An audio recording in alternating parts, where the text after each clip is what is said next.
Wow. Two in a row. Red Nation Blogger back with another video, man. It's been a very, very long time. Got a lot of things going on right now, but when I have time, I will upload. When I watch the games, I will upload. I refuse to be one of those people that barely get a chance to watch the game or box score highlight, or as I like to call it, timeline watch, and then come up with a conclusion and make a video, because you guys that watch the videos know that if somebody's authentic, if they watch the game or not. Like, let's be real. I know just by watching people on TV, he doesn't really watch the games if they say some bullshit. And I don't want to get on here and say bullshit. Tonight, I was able to watch the game, and I'm here. Few things. I got accused last video in the comment section that I only make videos after losses.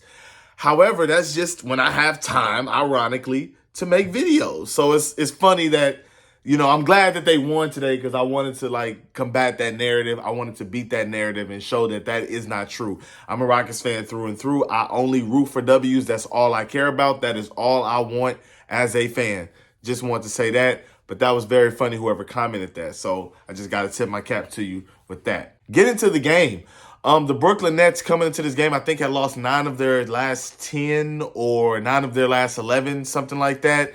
They were 15-19. Now they're 15-20. They were looking to snap that streak. They just lost in New Orleans the past game.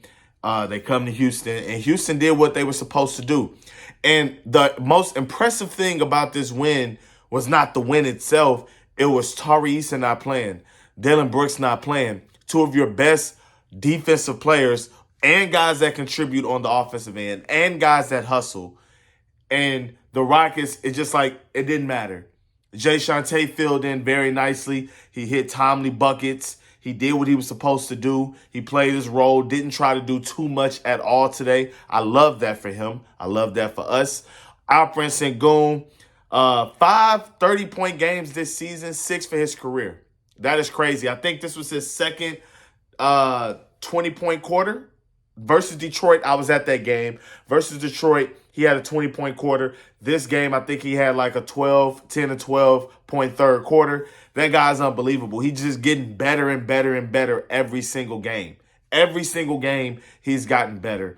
And the Rockets lost 3 straight. They lost 3 straight to the Indiana Pacers, the Phoenix Suns, and the Philadelphia 76ers. But I will say the Indiana Pacers and the Philadelphia 76ers losses were very, very much easier to digest than the Phoenix Suns, where it just looked like they just got obliterated as soon as the game started, or it just really wasn't close at all at any point.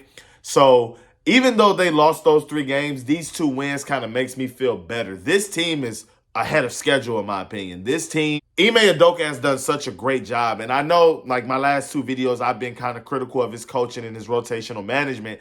But tonight was a really good game. And overall, throughout the season, Ime has been an A-. I'm just saying there have been games where I've noticed things and I've seen trends, and I'm like, I don't know if I really like that. But overall tonight, what a great game. The Rockets got to bench their starters at the 2-minute mark of the fourth quarter. They could have benched them probably at the 3-minute mark or something like that. When Jabari and Fred VanVleet hit back-to-back threes, that was pretty much all she wrote. The Rockets went up 15 points. At that point, Brooklyn was done. But I do appreciate Brooklyn keeping their starters in, because, hey, run them numbers up, guys. Run them numbers up. And Alperen Sengun definitely got a sturdy ball, which I appreciated times 10. Jalen Green played a good game today. He's been slumping. He was slumping for like a month. He was slumping for a long time. Guys were throwing trade requests and trade ideas out, saying we should move on. You got guys saying his ceiling is Gerald Green. Just idiotic stuff.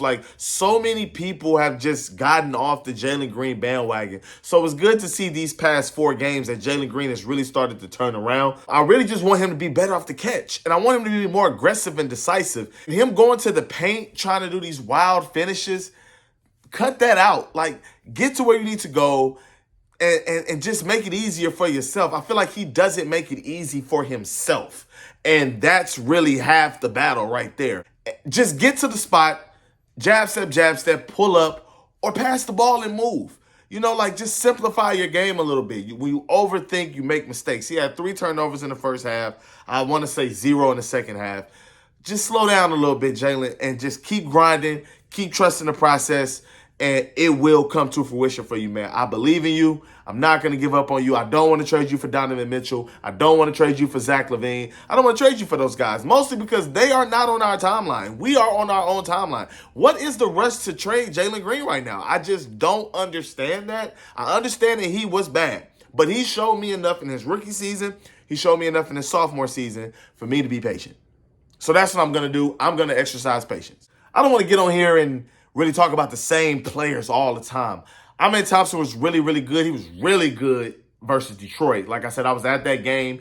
Detroit they're terrible. They are terrible. That was the best Amen Thompson has looked all season long. He finished at the painted wheel. Amen Thompson, you know he's going to play in the paint. So to let him finish in the paint as much as they did was, I really couldn't take a lot from that game. But I was happy to see Amen Thompson boost his confidence up and play well. So I will say that. Cam Whitmore, though.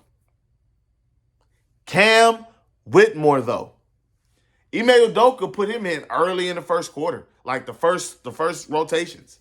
And I was so happy for that. Cam Whitmore, very first touch, pulls up a 3 in transition. I'm like, oh my God, splish.